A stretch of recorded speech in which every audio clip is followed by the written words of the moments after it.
बिस्मिल्लाहिर्रहमानिर्रहीम। लाखों करोड़ों दुरूद व सलाम आखिरी नबी मोहम्मद सल्लल्लाहु अलैहि वसल्लम पर। Welcome to E test academy and E test YouTube channel. Viewers, आज के इस वीडियो लेक्चर में emergency medical technician EMT rescue 1122 paper का पार्ट नंबर 3 डिस्कस करेंगे। EMT का ये पेपर 15 फरवरी 2026 को CTS ने मुनक्किद किया था।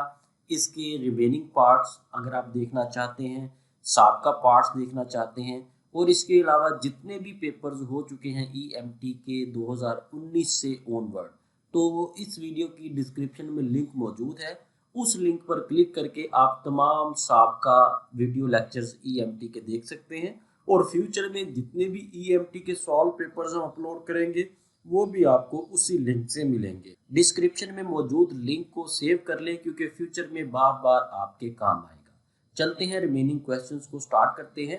क्वेश्चन नंबर 33, इससे पहले के 32 क्वेश्चंस साबका पार्ट्स में आपको मिलेंगे। The process of cleaning the nasal passage by gently flowing a solution in and out is called. Viewers, nasal नाक को, ये जो इसके नॉस्ट्रिल्स हैं, इनको साफ करने के लिए जो तरीकाकार इस्तेमाल किया जाता है किसी लिक्विड को बहाकर नाक के ज़रिए से, तो इसे नेज़ल इरिगेशन कहा जाता है। नेज़ल इरिगेशन, इसका जो मेन पर्पज़ है वो ये है कि अगर नाक में कोई म्यूकस है, एलर्जेंस है, डस्ट है, पैथोजेंस वगैरह हैं, उन तमाम को रिमूव किया जाए ताकि सांस लेने में बेहतरी आ सके। होता ये है कि नाक के एक नॉस्ट्रिल्स में से जो लिक्विड होता है उसको डाला जाता है वॉश करने के लिए और दूसरे नॉस्ट्रिल से उसको आउट कर दिया जाता है। एक नथने से डालेंगे और दूसरे नथने से वो बाहर आ जाएगा या फिर मुंह के रास्ते वो बाहर आ जाएगा। इस तरह से ये क्लीनिंग का प्रोसीजर है। व्यूअर्स, यहाँ पर नोट कर ले, पेपर में सिर्फ इतना क्वेश्चन आया था, ये क्वेश्चन पेपर में आया था और ये जो शॉर्ट डिटेल है ये मुख्तलिफ पेपर्स में रिपीट हुई है। मुख्तलिफ पेपर्स में नेजल इरिगेशन के पर्पस पूछे गए हैं। मुख्तलिफ पेपर्स में ये पूछा गया है कि किस तरह से ये नेजल को वॉश आउट किया जाता है, क्लीन किया जाता है। उसका तरीकाकार यहाँ पर लिखा हुआ है, देख लें। ये देख के नॉर्मल सलाइन आप डालते हैं एक नॉस्ट्रिल से और दूसरे नॉस्ट्रिल से या फिर मुंह से वो बाहर आ जाती है। वीवर्स, हर क्वेश्चन के साथ डिटेल प्रोवाइड करने का मकसद ये होता है कि आने वाले पेपर में अगर मेन क्वेश्चन रिपीट ना भी हो लेकिन शॉर्ट डिटेल में से कुछ ना कुछ पॉइंट्स लाजमी रिपीट होते हैं। आप तमाम साहब का पेपर्स उठा लें, ये शॉर्ट डिटेल जो है ये कैंडिडेट्स के लिए मोस्ट इम्पोर्टेंट साबित हुई है। बकिया के तमाम सवालात को भी हम इसी तरह डिटेल से डिस्कस करेंगे। Question number 34, in disaster response, the critical period when trapped victims have the highest survival probability is typically the first 72 hours। Option C यहाँ पर सही जवाब है। यहाँ पर कैंडिडेट्स ने 3 पे टिक किया, 3 आवर्स यहाँ पर सही जवाब नहीं है। 72 आवर्स यहाँ पर सही जवाब है। जो पहले 72 घंटे होते हैं किसी भी डिजास्टर के बाद, उनको गोल्डन 72 आवर्स कहा जाता है। वीवर्स, ये जो 72 आवर्स हैं इन्हें गोल्डन आवर्स इसलिए कहा जाता है क्योंकि ये एक स्पेसिफिक टाइम पीरियड है जिसमें जो विक्टिम है वो खाए पिए बगैर गुजारा कर सकता है और उसकी ज़िंदगी बचने के चांसेस ज़्यादा हैं। 3 दिन तक इंसान जो है अमूमन अगर वो कहीं ऐसी जगह पे फंस गया है तो उसको अगर निकालने की कोशिश की जाए तो ज़्यादा चांसेस यही हैं कि आप उसे ज़िंदा निकाल सकेंगे। अगर 72 आवर्स गुजर जाएंगे तो उसके बाद उसे ज़िंदा निकालना जो है उसकी ज़िंदगी के आसार कम होते जाएंगे। Question number 35, a 4 years old patient in respiratory distress with a high pitched aspiration sound, drizzling and tripod position, you suspect। एक 4 साल का बच्चा है, पेशेंट है और उसको सांस का मसला है और अगर उसको ड्रिजलिंग भी है, उसकी आवाज़ में भी प्रॉब्लम है, ट्राइपोड पोजीशनिंग है, तो इसे एपिग्लोटिस कहा जाएगा। एपिग्लोटिस जो है ये एक बीमारी है और इसके आम जो साइंस एंड सिम्टम्स हैं उसमें ये होता है कि बहुत ज़्यादा बुखार होता है, सांस लेने में प्रॉब्लम होती है, आवाज़ की जो पिच है वो तब्दील हो जाती है, आवाज़ भारी हो जाती है और उसके अलावा ड्रोलिंग का इशू भी है। ड्रोलिंग का मतलब ये है कि अगर आप थूक को निगलते हैं, थूक निगलेंगे तो निगलते हुए भी आपके गले में पेन होगी या थूक भी आपके गले से नहीं गुजरेगा, यानी कि इतनी क्रिटिकल कंडीशन में पेशेंट चला जाता है। और ये जो बीमारी है एपिग्लोटिस, ये अमूमन 2 से 7 साल के बच्चों में ज़्यादा होती है और अगर आप इसका ट्रीटमेंट नहीं करवाएंगे तो ये बहुत ज़्यादा ख़तरनाक साबित हो सकती है। ये कुछ इस तरह से पेशेंट को डिस्टर्ब करता है कि एपिग्लोटिस को आप यूँ समझ लें कि गले में एक स्मॉल फ्लैप है, एक छोटा सा ढक्कन है और जब एपिग्लोटिस वाक़या होता है तो वो छोटा सा ढक्कन जो है वो सूज जाता है, बड़ा हो जाता है, जिस वजह से ये तमाम प्रॉब्लम्स क्रिएट होती हैं। व्यूअर्स, ये मोस्ट इम्पोर्टेंट इंफॉर्मेशन है, ज़हन में रखिएगा। आने वाले पेपर्स में इस क्वेश्चन में से ये साल, ये एज जो है, उसके बाद एपिग्लोटिस के साइंस यहाँ पे जो है ये, उसके बाद स्मॉल फ्लैप इन दी थ्रोट, ये जो छोटा सा ढक्कन गले में होता है, सोजिश की वजह से डिस्टर्ब होता है, ये तमाम चीज़ें रिपीट हो सकती हैं। पेपर ही नहीं, इंटरव्यू में भी ये क्वेश्चन रिपीट हो सकते हैं। Question number 36, the primary purpose of urban search and rescue to locate, provide aid to people in immediate danger. Viewers, ये जो यूएसएसआर है, USSR stands for urban search and rescue. ये इसलिए किया जाता है ताकि लोगों को ज़्यादा जल्दी जो है आप एवैक्यूएट करें, आप वहाँ से निकालें और उनको फर्स्ट एड प्रोवाइड करें। अब ये यूएसएसआर होता क्या है? जब आप रेस्क्यू 1122 में जाएंगे तो अकेडमी के अंदर आपको एक जगह मिलेगी जहाँ पे देखने में वो बिल्कुल हमवार है, लेकिन उसके नीचे मुख्तलिफ सुरंगें बनाई गई हैं, उसके ऊपर आपको मलबा नज़र आएगा पड़ा हुआ। ये प्रैक्टिस के लिए मैं आपको बता रहा हूँ। जब कोई बिल्डिंग गिरती है, उसके नीचे से, मलबे के नीचे से लोगों को बाहिफाजत निकालना, ज़्यादा जल्दी निकालना, ये तमाम चीज़ें USSR urban search and rescue में आती हैं। और अर्बन सर्च एंड रेस्क्यू में लोगों को आप ज़्यादा बेहतर तरीके से टाइमली निकाल सकते हैं इक्विपमेंट की मदद से। और आप कोशिश करते हैं अगर कोई पेशेंट स्टेबल नहीं है तो उसको कम से कम इतनी फर्स्ट एड प्रोवाइड करते हैं कि उसे निकालने तक वो स्टेबल रहे। इसके अलावा U S A R urban search and rescue team जो है ये बेसिक लाइफ सपोर्ट प्रोवाइड करती है। यहाँ पर एक टर्म यूज हुई है BLS, BLS stands for basic life support. Question number 37. For a Class C fire involving energized electric equipment, the appropriate extinguisher is carbon dioxide and dry powder. Viewers, ये जो C class fire है, जब electrical appliances को आग लगती है, ऐसे आलात को या किसी मशीनरी को आग लगती है जो इलेक्ट्रिसिटी पे ऑपरेट होती है, तो इस सूरत में उसे बुझाने के लिए आप कार्बन डाइऑक्साइड और ड्राई पाउडर का इस्तेमाल करेंगे। फॉर एग्जांपल, मिसाल के तौर पर एक लैपटॉप में आग लगी है तो आप कभी भी उस पर पानी नहीं फेंकेंगे, आप उस पर कार्बन डाइऑक्साइड का इस्तेमाल करेंगे, उसके ऊपर ड्राई पाउडर फेंकेंगे ताकि उसकी आग बुझ जाए। अगर आप पानी का इस्तेमाल करेंगे तो आग तो बुझनी या ना बुझनी बात की बात है, लेकिन आपका नुकसान ज़्यादा हो जाएगा।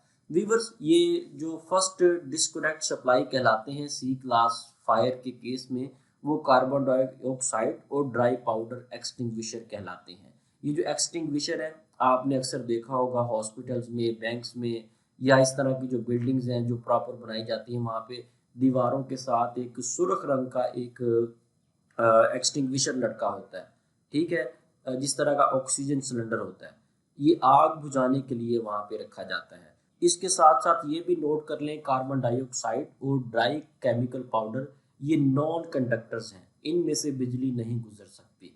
अगर आप इलेक्ट्रिकल अप्लायंसेस पे पानी फेंकेंगे तो इससे आग बढ़ने का खतरा ज़्यादा है। इसके अलावा कई पेपर्स में प्लास्टिक बर्निंग और ऑयल बर्निंग का क्वेश्चन रिपीट हुआ है। प्लास्टिक अगर जलेगा, प्लास्टिक की जो बर्निंग है, प्लास्टिक की बर्निंग को ए क्लास फायर कहते हैं।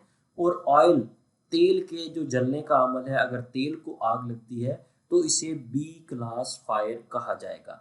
वीवर्स, मज़ीद आगे जाने से पहले आपसे रिक्वेस्ट है कि वीडियो को लाइक ज़रूर कर दें और कमेंट्स में हमें ज़रूर बताएं कि अब तक के सवालात में आपके कितने क्वेश्चंस ठीक हैं, ताकि हम फर्दर आपको गाइड कर सकें। अगर आप चाहते हैं कि फ्यूचर में आपको रिमेनिंग पार्ट्स का नोटिफिकेशन और जितने भी सॉल्व पेपर्स हमने EMT पेपर की तैयारी के लिए अपलोड करने हैं उनका नोटिफिकेशन मिल सके तो आप ई टेस्ट यूट्यूब चैनल को सब्सक्राइब कर लें, बेल आइकन को लाजमी प्रेस कर लिया करें, ताकि जैसे ही हम लेटेस्ट वीडियो लेक्चर अपलोड करें फौरी तौर पे आपको उसका नोटिफिकेशन मिल सके। इसके साथ साथ व्यूवर्स नोट कर लें, E M T rescue 1122 papers की तैयारी के लिए ई टेस्ट अकेडमी ने जो गाइड्स तैयार की थी उन्हें मज़ीद अपडेट कर लिया है। इस वक्त जो हमारे पास एमरजेंसी मेडिकल टेक्नीशियन पेपर्स की तैयारी के लिए जो गाइड है वो 8th एडिशन है। ये लेटेस्ट वर्जन है, लेटेस्ट एडिशन है। इसमें हम आपको दो बुक्स भिजवाएंगे, एक मेडिकल से रेलिवेंट और दूसरा साइकोमेट्रिक टेस्ट के रेलिवेंट। क्योंकि आप जानते हैं साइकोमेट्रिक टेस्ट में बहुत ज़्यादा लोग फेल होते हैं, इसलिए हमने इसकी अलग से गाइड मुरतब की है। अगर आप EMT की ये लेटेस्ट गाइड बजरिया डाक मंगवाना चाहते हैं तो आपके सामने ई टेस्ट अकेडमी का ऑफिशियल व्हाट्सएप कॉन्टैक्ट नंबर मौजूद है। इस व्हाट्सएप कॉन्टैक्ट नंबर पर रब्ता करें और घर बैठे ये गाइड बजरिया डाक हासिल करें। नोट फरमा लें, ई टेस्ट अकेडमी सिर्फ और सिर्फ बजरिया डाक हार्ड कॉपी में बुक्स गाइड्स प्रोवाइड करती है। व्हाट्सएप पर या PDF में किसी किस्म का डाटा हम प्रोवाइड नहीं करते। Question number 38, the three essential elements of the fire triangle. Viewers ये क्वेश्चन भी सबका पेपर्स में रिपीट हो चुका है और हमारे नोट्स में गाइड्स में भी मौजूद था। जो फायर ट्राइंगल है इसमें तीन चीज़ें होती हैं, तीन चीज़ें मिलकर आग बनाती हैं। किस तरह से, ये देखें, ये एक ट्राइंगल है मिसाल के तौर पे, इसमें ये फ्यूल हो जाएगा फॉर एग्जांपल, मिसाल के तौर पे ये ऑक्सीजन हो जाएगी और ये हीट हो जाएगी। ठीक है, ये एक फार्मूला है। इस फार्मूले के तहत आग बनती है। जब भी फ्यूल, हीट और ऑक्सीजन मिलेंगे तो आग शुरू हो जाएगी, आग लग जाएगी। वीवर्स इनमें से ये है कि अगर आप इन तीनों में से, इस ट्राइंगल में से कोई एक एलिमेंट निकाल दें, फॉर एग्जांपल आप यहाँ पे से फ्यूल को हटा दें, आग बुझ जाएगी। फॉर एग्जांपल आप तीनों में से ऑक्सीजन को हटा दें, तब भी आग बुझ जाएगी। आप इन तीनों में से, इन तीनों एलिमेंट्स में से किसी एक को भी अगर ख़त्म कर देंगे तो आग बुझ जाएगी। आग को मज़ीद तीन तरीक़ों से बुझाया जाता है। जिस तरह से आपको बताया है कि आपने फ्यूल को ख़त्म करना है या ऑक्सीजन को या हीट को, ये जब आप ख़त्म करेंगे तो ये प्रॉपर एक मैकेनिज़्म है। ये मुख्तलिफ तरीके हैं और इन तरीक़ों का नाम है। किस तरह से, अगर फॉर एग्ज़ाम्पल आप हीट को ख़त्म करते हैं, अगर आप हीट को ख़त्म करते हैं तो इसे कूलिंग कहा जाता है। इस पर्पस को सॉरी इस प्रॉपर मेथड को कूलिंग मेथड कहा जाता है। किसी आग को बुझाने के लिए जब आप पानी का इस्तेमाल करेंगे तो इसको कूलिंग मेथड कहेंगे। उसके बाद स्मोदरिंग है, उसके बाद स्टारवेशन है। स्मोदरिंग में ये होता है कि आप ऑक्सीजन को ख़त्म करते हैं, कार्बन डाइऑक्साइड या फोम का इस्तेमाल करते हैं। फोम ये गद्दे वाला फोम नहीं है, ये एक लिक्विड होता है। जैसे ही आप इसे पानी में डालते हैं तो ये फोम बन जाता है। फोम से मुराद झाग बन जाता है। ठीक है, उसके बाद स्टारवेशन है। स्टारवेशन ये लफ्ज़ जो है इसका मतलब तो जो है भूख से रेलिवेंट है। इसमें आप क्या करेंगे, फ्यूल को ख़त्म करेंगे। जब आप फ्यूल की सप्लाई ख़त्म कर देंगे आग बुझ जाएगी। दोबारा मैं बताता हूँ, आग को बुझाने के तीन तरीके हैं सादा अल्फाज में। एक कूलिंग है, दूसरा स्मोदरिंग है और तीसरा स्टारवेशन है। ये तीनों नाम आपने जहन में रखने हैं, मोस्ट इंपॉर्टेंट है और रेस्क्यू के पेपर्स में अक्सर औकात ये मेथड पूछ लिए जाते हैं। Question number 39, regarding acute tissue injuries like aspirins, cryotherapy, cold application is. Viewers यहाँ पर ऑप्शन ए सही जवाब है। The recommended treatment within the first 28 to 48 hours. Viewers यहाँ पर टिश्यू इंजरी से रेलिवेंट डिस्कशन की गई है। अगर स्प्रेन्स या क्रायोथेरेपी इस तरह का कोई मसला होता है तो आप 24 घंटे से 48 घंटे के अंदर अंदर जो है वो ट्रीटमेंट करेंगे।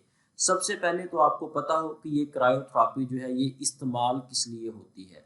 ये वीवर्स इसलिए इस्तेमाल होती है अगर इन्फ्लेमेशन हो, स्वेलिंग हो या पेन वगैरह हो टिश्यूज़ में, ये स्प्रेन या स्ट्रेन्स की वजह से भी हो सकती है।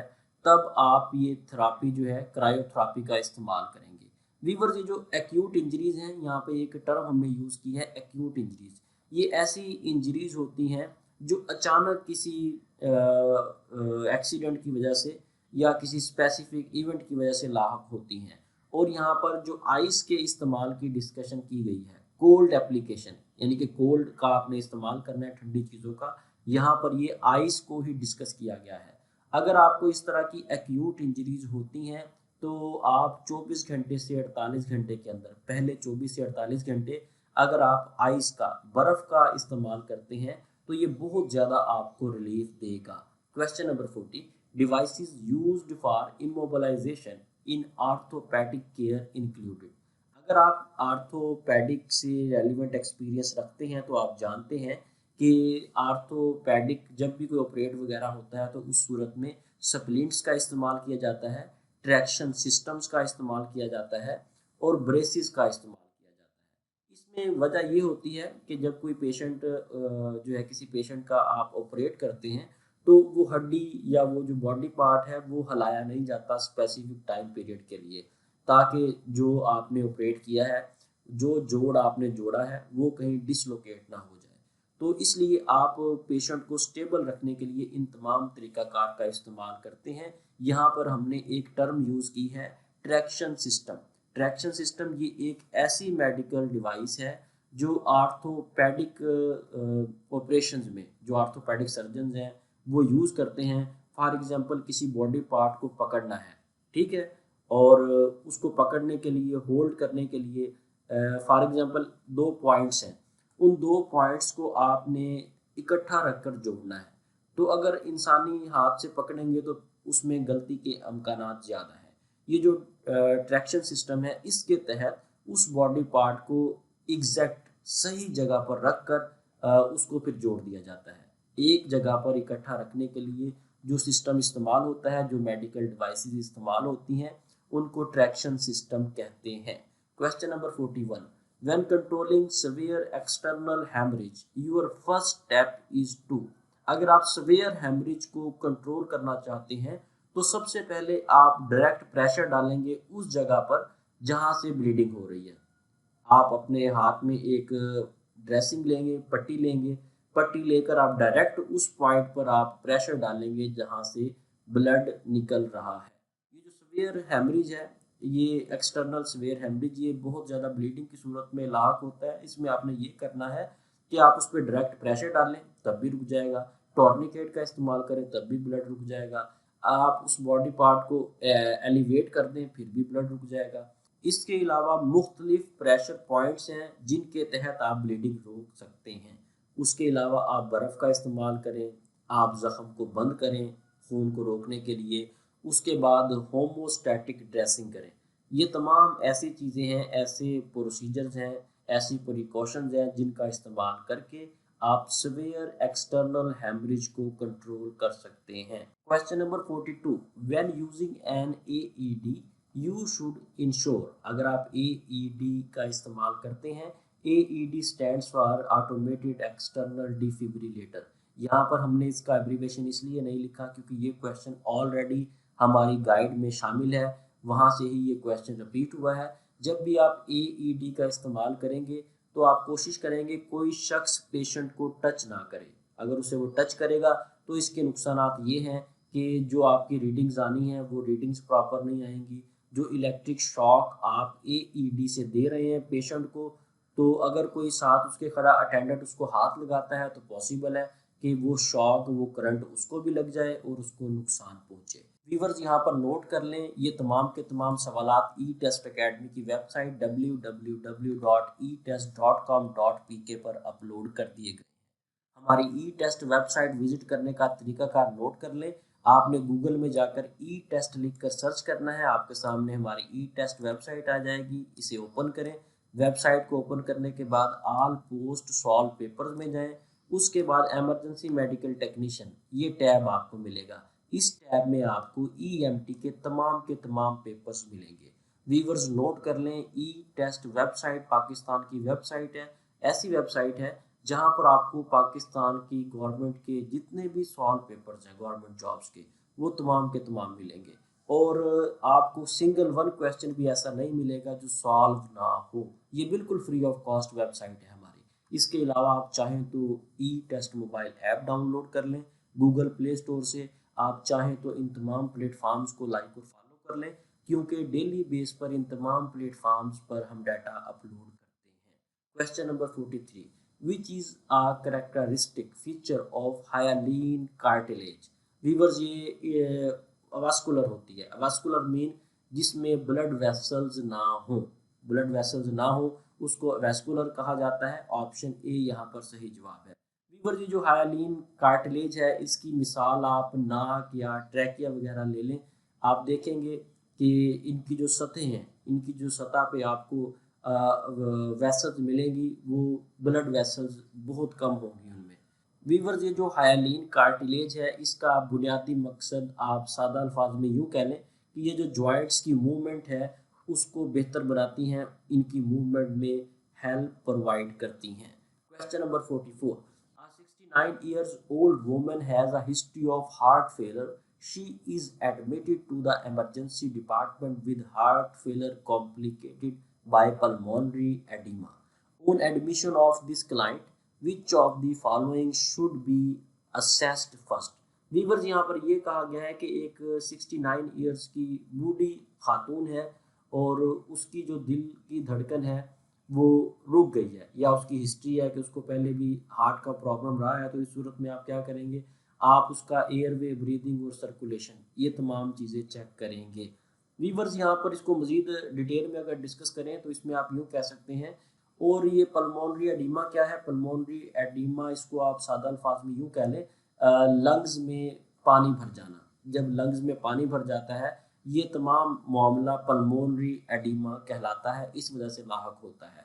इसमें ये होता है कि सांस तेज़ हो जाती है, सांस लेने का अमल जो है वो डिस्टर्ब हो जाता है, ऑक्सीजन लेवल काफ़ी कम हो जाता है ब्लड में, और रेस्पिरेटरी डिस्ट्रेस स्टार्ट होता है। ये तमाम इसके साइंस एंड सिम्टम्स हैं। यहाँ पर जो मेन चीज़ याद करने वाली है वो पल्मोनरी एडिमा है। पल्मोनरी एडिमा क्या होता है आपको बता दिया गया है, जहन में रखिएगा। Question number 45, which of the following is the direct risk factor for hypovolemic shock? Hypovolemic shock का जो डायरेक्ट रिस्क है वो सवेयर हेमरेज है। अगर बहुत ज़्यादा ब्लीडिंग हो जाती है, ब्लड लॉस हो जाता है, तो ये सवेयर हेमरेज कहलाएगा। वीवर ये जो हाइपोवॉल्मिक शॉक है ये बहुत ज़्यादा ब्लड ज़ाया हो जाने की वजह से लाहक होता है। अगर आपने लास्ट टाइम पेपर दिया था तो उसमें भी हाइपोवॉल्मिक शॉक का क्वेश्चन रिपीट हुआ था और हमारी गाइड में भी ये क्वेश्चन मौजूद था। Question number 46, the highest density of sweat glands eccrine in the human body is found on the. Viewers ये जो ग्लैंड्स पसीना खारिज करते हैं, ये सबसे ज़्यादा इनकी जो क्वांटिटी है वो हथेलियों में और पाँव की जो तलिए हैं जिनको सोल्स ऑफ फीट कहा जाता है, वहाँ पर बहुत ज़्यादा ये ग्लैंड्स पाए जाते हैं। इसके अलावा वीवर्स नोट कर लें, एक्रीन ऐसा ग्लैंड है जो इंसानी जिस्म में सबसे ज़्यादा पसीना पैदा करता है। ये एक्रीन ग्लैंड जो है ये रेगुलेट करता है बॉडी टेम्परेचर को और पसीना पैदा करता है या पसीना खारिज करता है। सबसे ज़्यादा ये ग्लैंड हथेलियों में और पाँव की तलियों में स्वेट पसीना जो है वो प्रोड्यूस करेगा। Question number 47, which is not a primary epidemiological criterion for an effective disease screening programme? यहाँ पर ऑप्शन ए सही जवाब है। The programme must be fully government funded. इसके साथ ही व्यूअर्स हमें इजाज़त दें। इंशाल्लाह नेक्स्ट वीडियो लेक्चर में EMT रेस्क्यू 1122 पेपर के पार्ट नंबर 4 के साथ दोबारा हाजिर होंगे। पार्ट नंबर 4 में भी हम तमाम क्वेश्चंस को इसी तरह डिटेल के साथ डिस्कस करेंगे। अगर आपने अभी तक हमारा ये ई टेस्ट यूट्यूब चैनल सब्सक्राइब नहीं किया तो हमारे इस चैनल को सब्सक्राइब कर लें, ताकि जैसे ही रिमेनिंग पार्ट हम अपलोड करें उसका नोटिफिकेशन आपको मिल सके। बेस्ट ऑफ लक, अल्लाह हाफिज़।